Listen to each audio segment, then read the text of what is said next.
Hi, I'm Rabbi Adam Greenwald, director of the Miller Introduction to Judaism program at American Jewish University, and a member of the LA Priest-Rabbi Dialogue, put on by the LA Archdiocese and the Board of Rabbis of Southern California.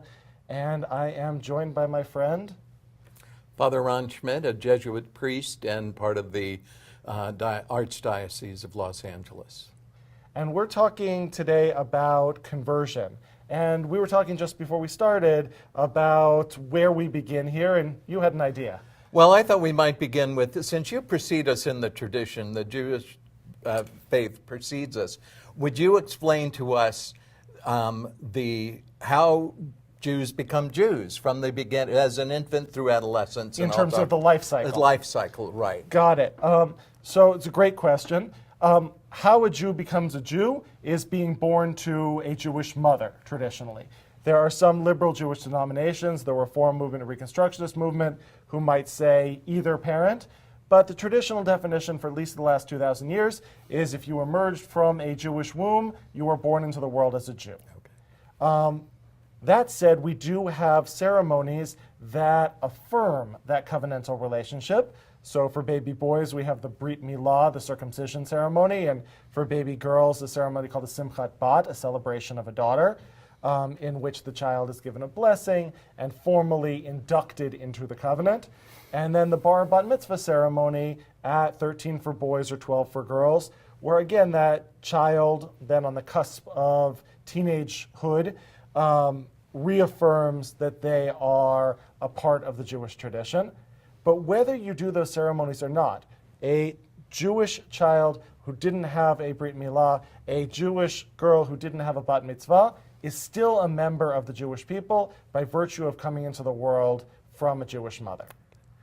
Is that the same in Catholicism or a little bit different? Well, there's a similarity. I mean, the idea that you're born into a Catholic family, Catholic couple or one parent is Catholic, then we would go through a very similar thing. As an infant, you'd have infant baptism, which, you know, in the tradition that goes back a long time, it was you were baptized to do away with original sin because of the sin of our first parents, Adam and Eve. So, right. But now the idea is more that you're being welcomed into the community. And so there are ceremonies, obviously baptism ceremonies. And so it's to say, you're with us, you're part of us. And that's the responsibility of the Catholic parents to have that happen. I just want to comment that, interestingly, certain things go on and have evolved. In the past, we frequently did like a private baptism. You'd have a baptistry in the church or a baptismal font, and it would be the parents and godparents and family members and the priest, and they'd have a baptism. And then we progressed further into doing it as a group. And now in some parishes, maybe there'll be 5 or 6 baptisms all together. In one parish I'm in, it's in Sunday afternoons, and there may be 1, there may be 7. And then another tradition, which I like, is baptism during the communal Mass. In other words, so that it's present to the whole community, the whole congregation. In the midst of it, there will be a baptism, and you'll present this child to the community, and then there'll be a round of applause and all sorts of things. So there are a couple of ways that we do it, right. Depending on what the parish wants to do. So if a Catholic child is not baptized, are they then a Catholic, or are they a Catholic in waiting? I would call them a Catholic in waiting. Okay. Yeah. In order to be a Catholic, you're going to have to be baptized at one point. Got it. It's not like a Jew coming from the mother that they're Jewish. Right. No. You've got to be baptized if you're going to say I'm a Catholic. Got it. Yeah. That's so interesting. And I think it actually speaks really to one of the big questions about our faiths in general, which is, what are we? Are we a religion? Are we a tradition? Are we a family or some sort of big transnational body?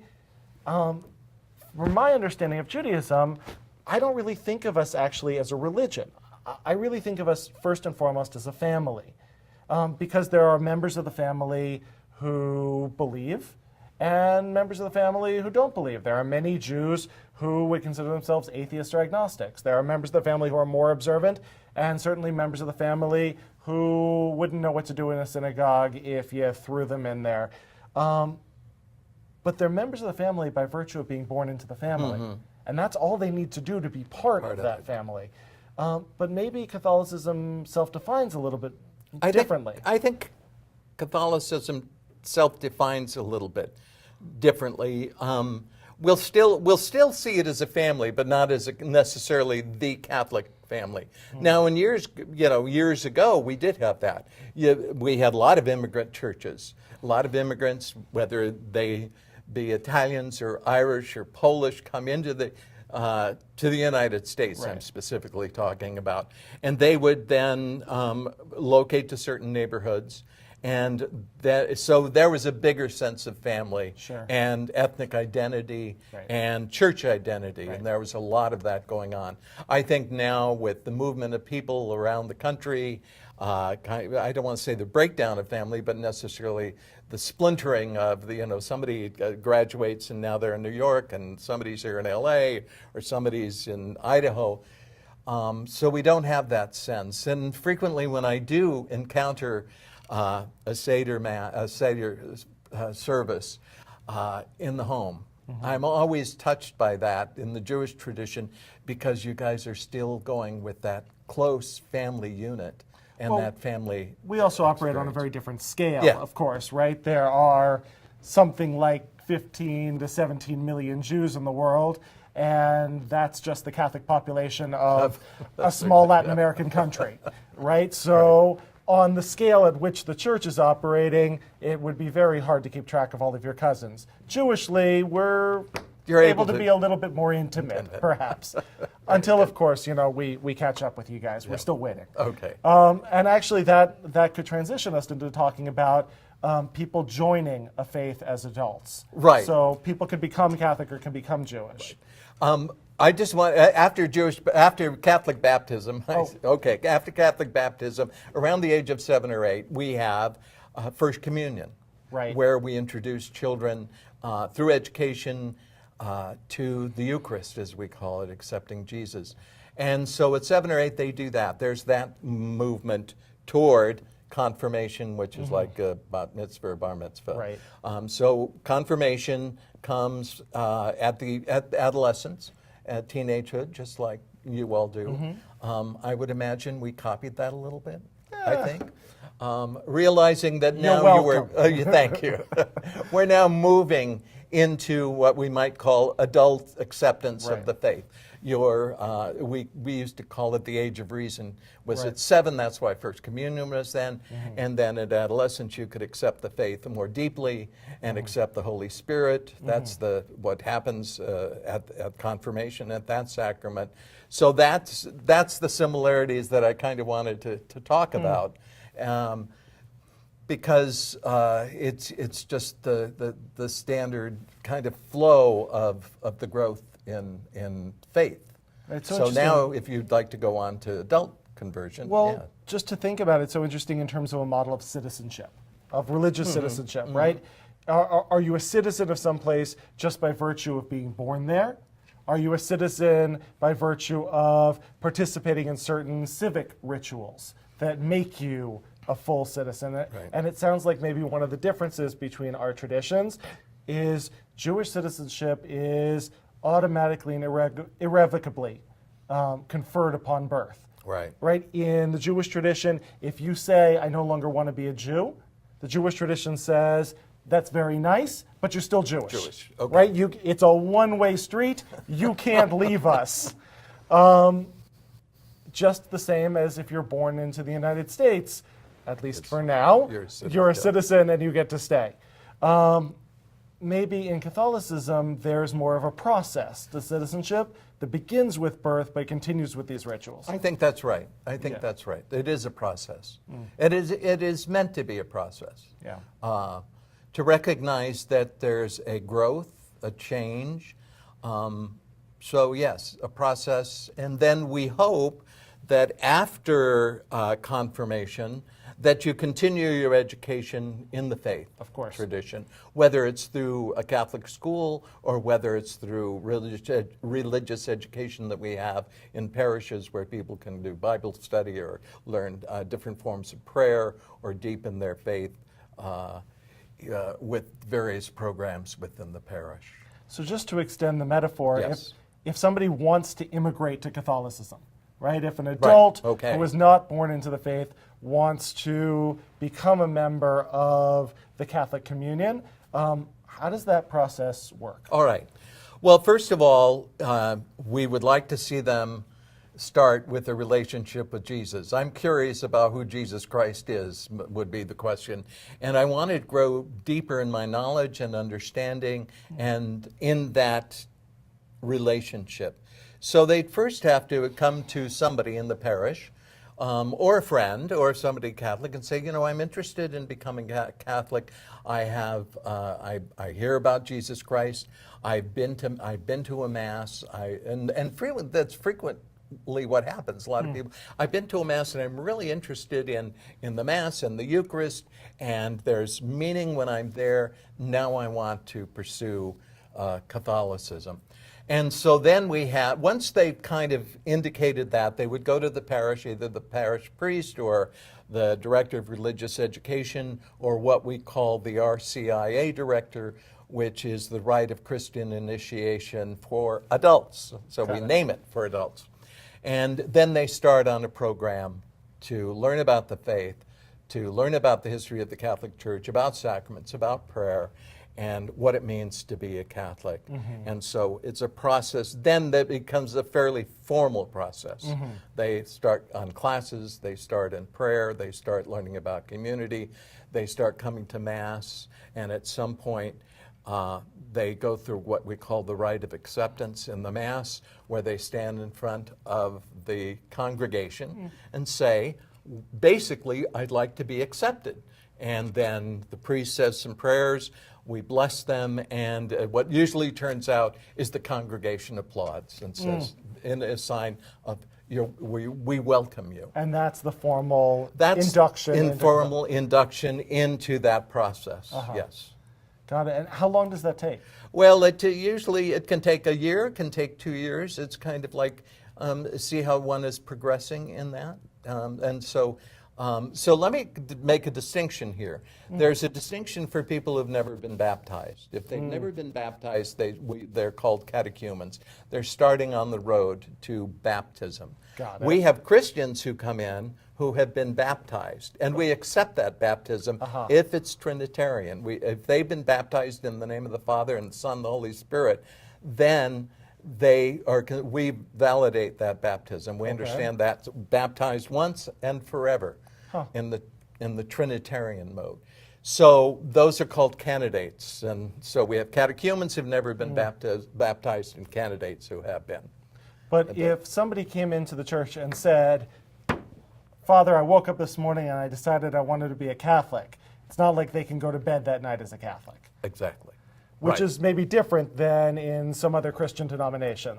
Yes. In another Christian denomination, if they do have in evangelicals and other Christian denominations, they have the altar call. And when I was a child at the Coliseum, Billy Graham was here at the Coliseum in the 50s. And I went to it.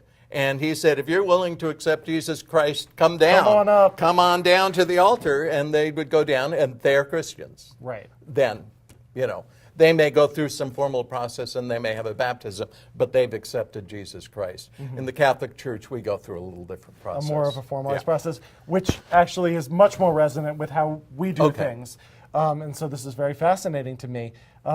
Because similarly, when somebody as an adult says, I'm interested in Judaism, the first step of their process is a learning process, right? They come to a rabbi in a congregation or like me, somebody who runs an Introduction to Judaism program and says, I want to start on a learning journey.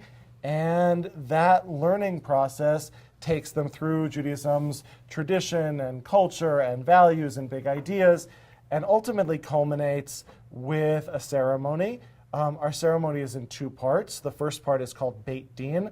A Beit Din is a rabbinic court, a group of 3 rabbis who do essentially an intake interview. Who are you and why do you want to be Jewish? And the candidate then sits with the rabbis and has that conversation, and provided all goes well in that conversation, and it usually does, they go on to mikveh. Mikveh is the immersion. It is, I believe, the source for baptism, right? He was probably John the Mikveh-er before he was John the Baptist. And that formalizes their entrance into the Jewish people. Would you explain to our audience mikveh immersion a little bit? Sure. So mikveh is a ritual pool of water similar to baptism, and it's used for all sorts of life transitions. So it could be used for conversion. It could also be used as preparation for marriage or to mark other significant occasions. We do full immersion in the mikveh. You go into the mikveh undressed. You go completely under the water, allowing the water to touch every piece of your body. And you come up and say a blessing, and that's what formally enters you into the Jewish people. There's a lot more to say about these rituals, and a lot more I'd love to know. I think we're getting close to the end of our time, but it's interesting to me in what ways we are somewhat different in terms of the rituals needed if you are born into the faith, and in some ways quite similar if one is in this immigrant position of coming to be part of us, and I think worthy of a much longer conversation and much more exploration. So, Father Ron, thank you so much. Thank you. Yeah, we're running out of time, but do we have 1 more minute? Well, I only want to say that those adults who've come in, then at the Easter Vigil are baptized, the catechumens, and frequently in immersion or almost immersion too, with a clothing on. But so we have that immersion process at the Easter Vigil. Specifically on Easter?